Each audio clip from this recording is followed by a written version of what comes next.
कि झुकाने वाला चाहिए, सरकार भी झुकती है और सरकारों को झुकाना भी नौजवानों को आता है। एक प्रधान जी को हटा करके प्रधानमंत्री बचा लिया आपने। जो लोग चढ़ावा चोटी नहीं बचा पाए, वो पेपर लीक कैसे बचा पाएंगे? जो भगवान के दरबार से दान गायब हो गया, दान चला गया, वो लोग पेपर लीक बचाएंगे? किस कानून को, जो कानून पहले बनाया उसी कानून का संशोधन करके लेकर आए? किसकी आंखों में आप धूल झोंक रहे हैं? भाजपा वचन नहीं देती, जुमला देती है कि सरकार को ये अहंकार था कि सरकार झुकती नहीं है। लेकिन उन्हीं नई पीढ़ी के लोगों ने ये वो नारा दिया कि झुकाने वाला चाहिए, सरकार भी झुकती है और सरकारों को झुकाना भी नौजवानों को आता है। सरकार झुकी और स्वीकार किया उन्होंने।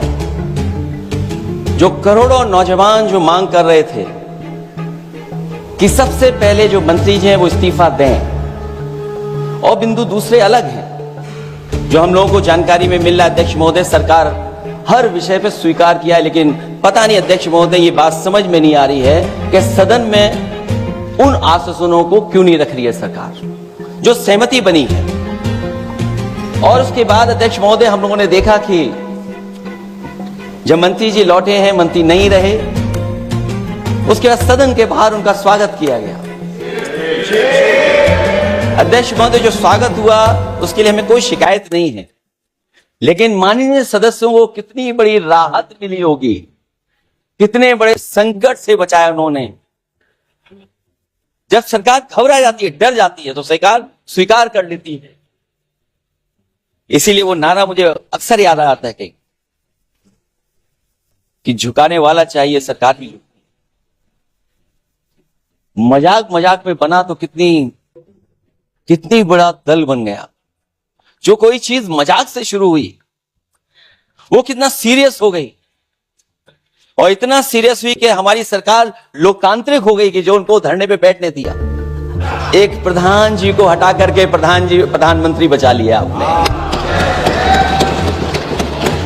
और ऐसा अध्यक्ष महोदय आंदोलन किसी ने नहीं देखा, जिस आंदोलन में नई पीढ़ी के लोग, कम उम्र के लोग निकल करके आ गए और जो नारे दिए गए।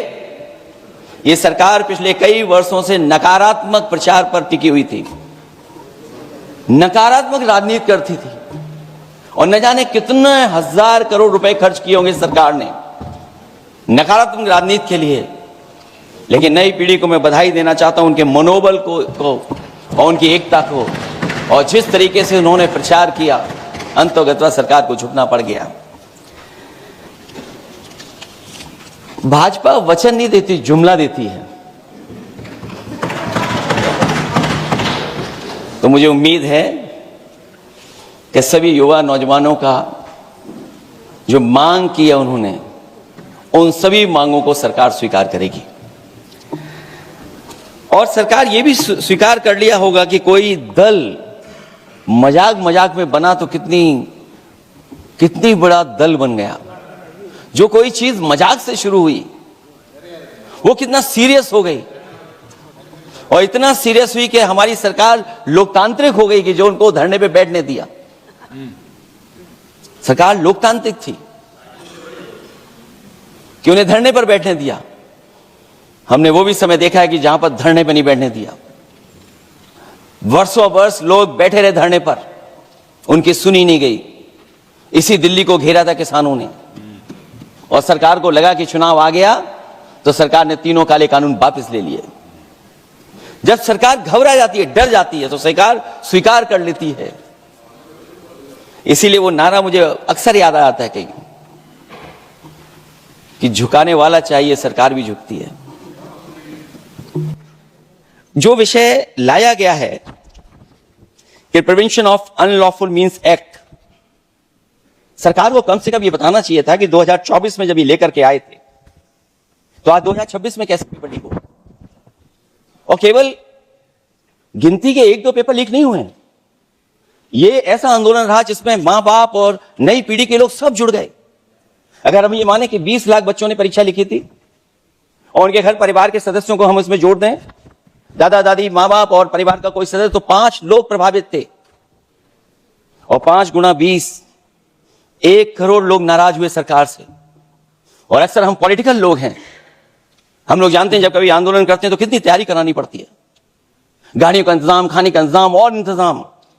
लेकिन ये पहला आंदोलन देखा कि जिसमें माँ बाप भी जुड़ गए और कहा कि जाओ बच्चों आंदोलन करो, हम आपके साथ हैं। ये पहला आंदोलन ऐसा देखने को मिला है। और केवल दिल्ली में नहीं हुआ ये, केवल दिल्ली में नहीं हुआ ये। अगर ये बात गलत है, अगर ये बात अध्यक्ष महोदय गलत लग रही है, तो देश के होम मिनिस्टर साहब को ले आइए, वो सब एक्सप्लेन कर देंगे।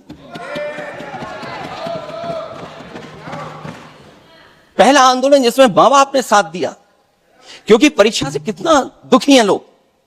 ये जो परीक्षाएं लीक हुई हैं, कई महीनों पहले ये किताब बना दी थी। और अध्यक्ष महोदय, जो लोग चढ़ावा चोटी नहीं बचा पाए, वो पेपर लीक कैसे बचा पाएंगे? जो भगवान के दरबार से दान गायब हो गया, दान चला गया, वो लोग पेपर लीक बचाएंगे? किस कानून को, जो कानून पहले बनाया उसी कानून का संशोधन करके लेकर आए? किसकी आंखों में आप धूल झोंक रहे हैं? किस बात की जवाबदेही है? यही अकाउंटेबिलिटी है आपकी? कहीं अकाउंटेबिलिटी ये तो नहीं है, आप अकाउंटेबिलिटी को ये कहीं समझ बैठे हो कि अकाउंट को भर दे वो एबिलिटी वाला ही हमें चाहिए? कहीं वो अकाउंटेबिलिटी तो नहीं है। आप बताइए, एनटीए को आउटसोर्स किया हुआ है आपने।